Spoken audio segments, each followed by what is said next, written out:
అనేటువంటి ఇష్టంలో ఉన్నప్పుడు ఈయన కొంచెం శాతం తీసుకోవడం కోసం ఒక ఘట్టాన్ని వదిలినప్పుడు ఆయన కొంచెం ఆలోచించుకునేవాడు. అలాంటి వ్యాస ఘట్టాలు, సాహిత్యంలో ఉన్నటువంటి వ్యాస ఘట్టాలు తీసుకుని ఆయన వివరించి ఇటువంటి ఇటువంటి ఘట్టాలన్నింటినీ తీసుకుని ఇవి చెప్పాలి. అప్పుడు పరిచయమైనటువంటి వ్యక్తితోటి ఆయన నెంబర్ నాకు ఇవ్వండి అని శర్మగారిని అడిగితే ఈ నెంబర్ నాకు ఇచ్చారు. ఇచ్చినప్పుడు శీలైన సౌభతే విద్య అంటారు. ఈ మధ్యకాలంలో కొంతమంది ఈ సాహిత్యం గురించి చదివిన వాళ్ళు మాట్లాడే వాళ్ళని చెప్తున్నారు. వాళ్ళు ఏ స్థితిలో ఉన్నారంటే సరస్వతీదేవి కూడా మా ఇంటికి వచ్చి ట్యూషన్ చెప్పించుకుంటుందండి అనేది ఏం కాదంటే మన ఇంటికి వస్తుంది డైలీ. నేను చెప్పబట్టి దానికి రచించాలని లేకపోతే రాదు. అంతటి అహంభావపూరితమైనటువంటి ఉపన్యాసాలు కూడా వినవలసిన దుర్గతి పెట్టిన రోజుల్లో అత్యంత వినయ సంపన్నుడైనటువంటి వాడు, శీలము చేత శోభించినటువంటి వాడు, ఒక అతి సామాన్యమైనటువంటి వ్యక్తిగా every centimetre of his body contains literature. అటువంటిది ఎక్కడో ఒక యాంటిక్ లాగా ఉండవలసినటువంటి వ్యక్తి అటువంటి వాళ్ళని పట్టుకుని లైవ్ లైట్లో తీసుకొచ్చి వెలుతుల్లో ఇదిగో ఇక్కడ ఉంది చూడండి అయ్యా ఇది అని మనకు మామూలుగా చెప్తారు, మట్టిలో మాటించారు. అటువంటి మాటిలో నిజమా తెలుగు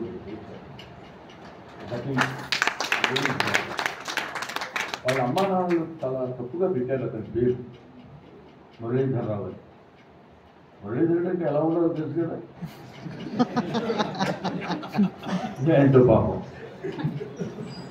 అంతటి అంటే అప్పటి నుంచి ఇప్పటి వరకు ఇంచుమించు ఒక సంవత్సరం పరంగా ఆయనతో నేను మాట్లాడుతున్నప్పుడు ఎప్పుడు ఎక్కడున్నా ఒక ఫోన్ చేసి గురుగారు ఏంటిది అంటే ఒక చిన్న సందేహం కూడా వచ్చింది.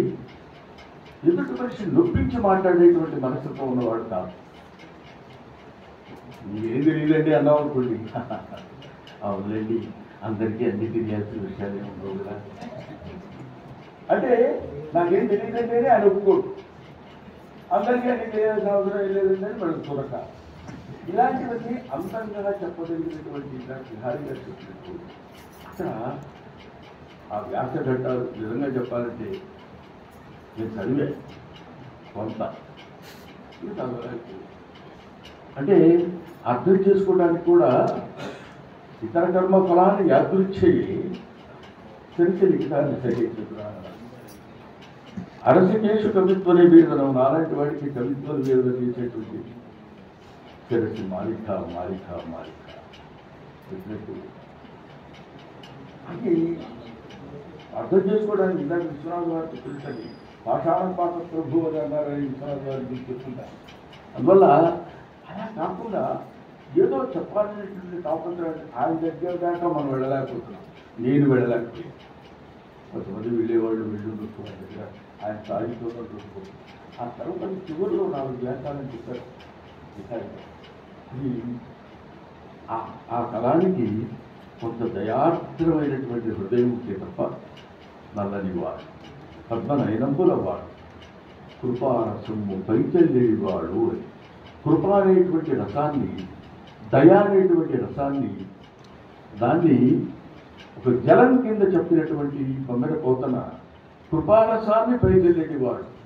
అటువంటి కృపారసాన్ని అద్భుతమైనటువంటి మాటలు కళ్ళని పెట్టించుకుని చెప్పారంటే ఆయన జీవితాన్ని ఆయనకున్నటువంటి వయసుని ఆయన ఒక్కసారి వెనక్కెళ్ళి ఆయన జీవితాన్ని తను చదువుకుని కంటపెట్టి గుండె కట్టి చేసుకున్నటువంటి స్థితిని కల్పించుకున్నటువంటి అత్యంత ఆర్థిక కల్పించుకున్న కవి పండితుడు మహానుభావుడు. Is an antique Telugu.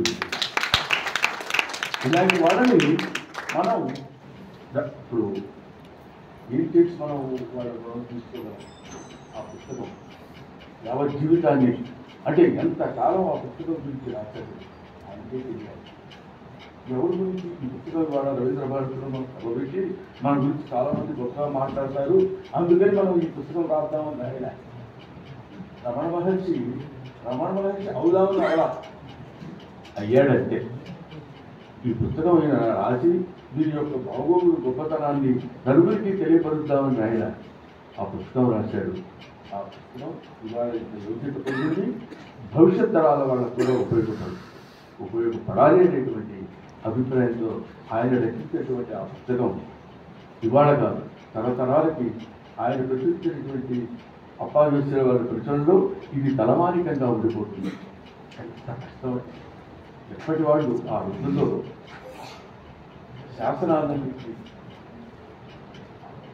తీసుకొని దిగుడు బావుల్లో దిగి అక్కడ ఉన్నటువంటి ఆ చిన్న శిలాఫలకాలు ఏమేమి రాశారు, తెలుగు భాష గురించి ఏమి రాశారో తెలుసుకుని దాన్ని ముద్రించి దాన్ని నలుగురి దగ్గరికి వెళ్ళి ఆ ఊళ్ళో ఉన్నటువంటి వాళ్ళందరి దగ్గరికి వెళ్ళి ఆ విషయాలు తెలుసుకుని ముద్రించినటువంటి మహనీయులు ఎంతో మంది తెలుగు భాష సేవ చేసి తెలుగు కళామ తల్లికి మట్టెలు ఇవ్వగలిగే వాడు, కారణం మట్టెలిచ్చాడు, అద్భుతమైన హారాలు చేయగలిగే వాడు ఉన్నాడు. ఇదే అందుకే బొమ్మెడపోతన ఎంతటి వినయ సంపన్నుడు తెలుసు కదా. ఆయన ఏమన్నాడు? సప్తవులు హారికులేనడేమి, కందమూల కౌతాళికులేనడేమి, వీటి ద్వారా సుతోదర పోషణార్థమే కదా. కాబట్టి రేపు సింపుల్గా హాయిగా నా జీవితం నేను బాగానే ఉన్నానండి. మాట్లాడుతున్నప్పుడు కూడా ఒక బుక్ రోడ్డు దగ్గర గురించి దోమ ఇబ్బంది పడుతుందేమో అన్నట్టు మాట్లాడుతున్నాడు. ఇది అక్షయోక్తి కాదు.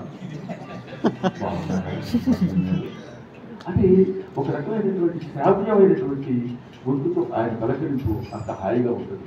అటువంటి బొమ్మరపోతనుకున్నటువంటి ఆయన ఏమంటాడు? సుశబ్దంబులు శోభిల్లం పలుకుమనాలు వాక్కులను గులాబ్జాక్షి సరస్వతి భగవతి భారతి ఊర్లేళ్ళు బింబాలని సరస్వతి దేవి ప్రార్థించి నమస్కరించి ఆయన ఎంత వినయంగా చెప్పాడు చూడండి. తల్లి నిన్ను తలంచి పుస్తకము చేతను నీకు నీవు రాజు సుశబ్దంబులు శోభిల్లం పలుకున్నాయి. శబ్దాలు కాదు, సుశబ్దంబులు. ఆ సుశబ్దంలో ఎలా ఉండాలంటే ఇదిగో ఈ పుస్తకంలో శోభిల్లం పలుకుమ రాజు వాక్కున్నాను సంప్రీతి ప్రేమతో అని సరస్వతీదేవిని స్తుతించి ఈ పుస్తకాన్ని ఆరంభించాడేమో మురళీధరుడు అనేటువంటి భావన నాకు కలిగి, అయ్యో ఈ పుస్తకావిష్కరణ జరుగుతుంటే మనం ఇంటి దగ్గర కూర్చుని నాకు ఎవరిగా ఉందండి రాలేకపోతున్నానని దౌర్భాగ్యమైన సమాధానం చెప్పడం ఇష్టం లేక ఒక ట్యాబ్లెట్ అయినా వేసుకుని వెళ్ళి ఇటువంటి పండితులు అందరూ కూర్చున్నటువంటి విషయాలు ఏవైనా దొరుకుతాయేమో చేరుకుందాం అనేటువంటి అభిప్రాయంతో నేను ఇక్కడికి వచ్చాను. నాకు ఈ అవకాశాన్ని తెలుసుకుంటాను. అక్కడ కూర్చున్నటువంటి ఆయన పేరేమిటో నన్ను మన్నించండి. నేను ఎందుకు అంటున్నానంటే నేను మిమ్మల్ని అన్న తర్వాత అందరూ సైలెంట్ అయిపోయారు, గమనించారు. అది ఎవరికి వాళ్ళు ఫోన్లు తీసుకుని మాట్లాడుతుంటే ఇక్కడ ఏం దాంట్లో ఏదైనా మాట్లాడి ఆయన ఏదో చెప్తుంది వినాలనుకుని, ఎందుకంటే అమ్మా ఇట్స్ మ్యాటర్ ఆఫ్ 1 hour మనం కూర్చుంది. 1 hour పెద్దవాళ్ళు ఏం చెప్తున్నారో వినాలనేది మా నాన్న చెప్పకొట్టేవాడు మమ్మల్ని. ఆయన చెప్తున్నప్పుడు వినాయక చవితి వ్రతం చేశారు. వినాయక చవితి వ్రతం చేసినప్పుడు ఇంత ఉంటుంది రైల్వే కూర్చుని మా నాన్న పుస్తకం. మేమేమో ఇంట్లో నుంచి వచ్చే పులిహార వాసనలు పిండి వంట వాసనలు చూస్తూ కూర్చునేవాడు. అక్కడ కూర్చోబెట్టి రైల్లో ఆయనకి చదవడం మొదలుపెట్టి అయిపోయేదాకా వినబడేవాడు. అప్పుడు బాబు ఇప్పుడే ఈ పొట్టాన్ని వదులుతుందా అది వదలదు, ఎలాగా అనుకునే రోజుల్లో సరిగ్గా పక్కకి తిరిగి ఇట్లా తిరిగి ఉంటే ఇంకా అది అలవాటు అయిపోయింది. పైగానేమో ఈ దిక్కుమాల ఉద్యోగం చేశాను లెక్చరర్గా. మాట్లాడుతున్నప్పుడు ఎవడన్నా ఎందుకు వినకుండా మాట్లాడకుండా ఉంటే అసహనం ఏర్పడుతుంది. అందువల్ల అలాంటివి ముఖ్యంగా మీ అందరినీ నేను కోరుకునేది ఏంటంటే, ఇంత శ్రమపడి ప్రయాసపడి ఇక్కడికి వచ్చాను, ఏదో మంచి మాటలు విందామని, మంచి మాటలు మాట్లాడదాం వచ్చిన వాళ్ళని ఏ రకమైనటువంటి ఇబ్బంది కలిగించకుండా.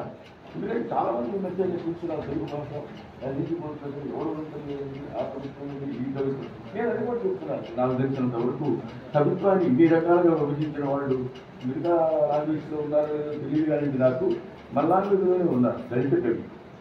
దళిత కవి ఏంటండి? ఓసీ కవి, బీసీ కవి, మాదిరి కవి ఇట్లా ఉంటారు కవులు.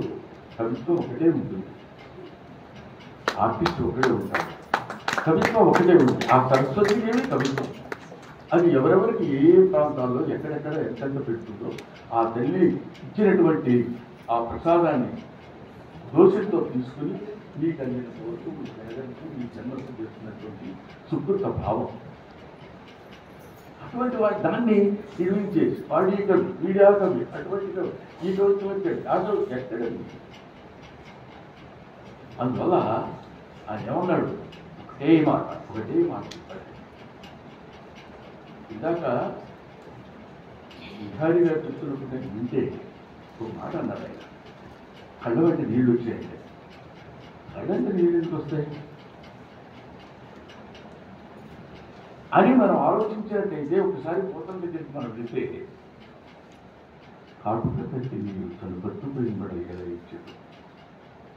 వెచ్చమని గాజరి కోడల మదమ్మ హటక గర్భురాణి నిన్న ఆకటికి కొనిపోయి అల్ల కర్ణాటక రాజమ్మను నన్ను శుద్ధిగా మొమ్ము భారతి. నిజంగా కట్టిన శుద్ధిగా చెప్తున్నానమ్మా. నేను సరస్వతిదేవి ఉందా, ఆవిడ కిరీటం ఉందా, పద్మంలో కూర్చుందా, ఇంకో కూర్చుందా, ఇంకో సరస్వతిదేవి అనేటువంటి రూపాన్ని తన కళ్ళకు ఎలా సాక్షాత్కరితం చేసుకున్నాడంటే మానవుడు కాబట్టి, భాగవతోత్తముడు కాబట్టి భగవంతు ప్రేరితమైనటువంటి గ్రంథాన్ని రాశాడు. కానీ ఎందుకు కలిపించి భాగవతం ఉంటుంది అందుకే అన్నాడు, నేను రాసింది కాదు ఎంతో చెప్పాడు, నేను రాశాను అనేటువంటి వినయంతో కూడినటువంటి ఆ మాటలు చెప్పినటువంటిప్పుడు ఆయన పొందినటువంటి అదే ఇందాక అన్నాం చూడండి. ఆ కాటుక కంటి నీరు ఆ ఏడుస్తున్నప్పుడు కూడా ఎంత భావన చేస్తారంటే ఆయన కంటి నీరు కనుకట్టుబడి మామూలుగా అయ్యో అని ఏడుస్తున్నటువంటి ఆ కంటి నీరు ఎక్కడ పడుతుందో తెలియదు.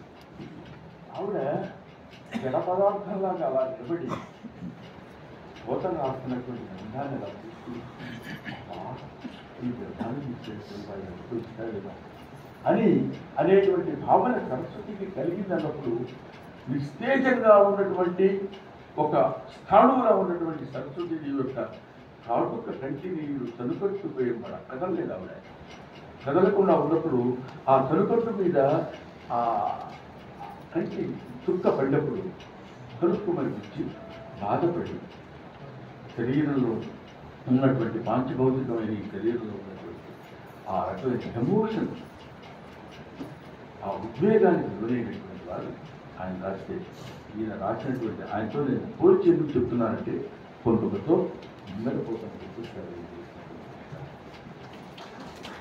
అంతటి పరకాయ ప్రవేశం అంటారే. అటువంటి పరకాయ ప్రవేశం చేయకపోతే పరకాయ ప్రవేశం ఎప్పుడు చేయగలరు? పరకాయ ప్రవేశం చేయగలిగినటువంటి సమర్థ పొదుపుడు అంటే సాహిత్యం మీద ఆయన పుట్టినటువంటి గ్రిప్ అంటారు చూడండి, పుట్టు అటువంటి పట్టున్నటువంటి వ్యక్తి మురళీధరరావు గారు. We are all we feel proud to say that we are all the contemporaries of కానీ నేను ఇది ఎగ్జాజరేట్ చేసి చెప్పేది కాదు. ఆయనతో నేను మాట్లాడి ఆయన మాట్లాడిన దానిలో ఉన్నటువంటి విద్వత్తుని అంతో ఎంతో సంగ్రహించుకొని ఎవరి నేను ఇట్లా అనుకుంటున్నాను, నేను ఇలా అనుకుంటున్నాను, మీరు ఏమంటారంటే ఆయన బాగున్నది బాగుంది. ఎందుకంటే బాగొక్కటి తెలిసిన వాడు కాబట్టి అన్ని బాగున్నాయి మీరు చాలా దుర్మార్గులు అంటే అన్నారు అనుకోండి, దుర్మార్గులు అంటే నాకు తెలిసే కదా వాడిని అనేది.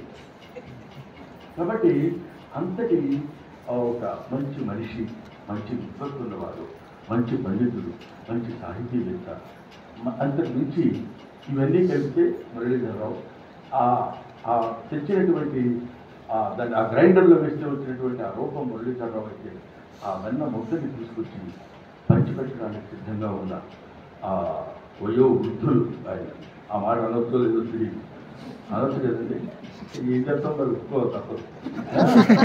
వయో వృద్ధులైనటువంటి అప్పాదోషుల వారికి పాదాభివందనలు చేస్తూ మీ అందరి దగ్గర సెలవు తీసుకుంటారు. అందరూ సెలవు ఇస్తే మీరు మళ్ళీ ఎప్పుడైనా ఇలాంటి కార్యక్రమాలు ఉన్నప్పుడు రావడానికి నేను ప్రయత్నం చేస్తాను. వచ్చి నన్ను నేను ఫోటో మా నాన్న అనేవాడు, నాన్న నీ వయసు ఎంత అంటే 65 75 అంటారు. కాదు, ఇలాంటి సభల్లో ఇలాంటి దైవికమైన ప్రసంగాలు ఏమైనా ఉన్నప్పుడు అది ఎన్ని నిమిషాలు వింటావు, ఎంతసేపు వింటావు, అది అంతా కలుపుకుంటే అది ఇప్పుడు ఈ సందర్భంగా ఒక అరగంట నా వయసు నేను తెచ్చుకున్నాను. ఇటువంటి అవకాశం కల్పించే మీరందరికీ నా హృదయపూర్వకంగా తెలియజేస్తుంటూ, ముఖ్యంగా అక్కడ కూర్చున్న వారికి క్షమాపణ కోరుకుంటూ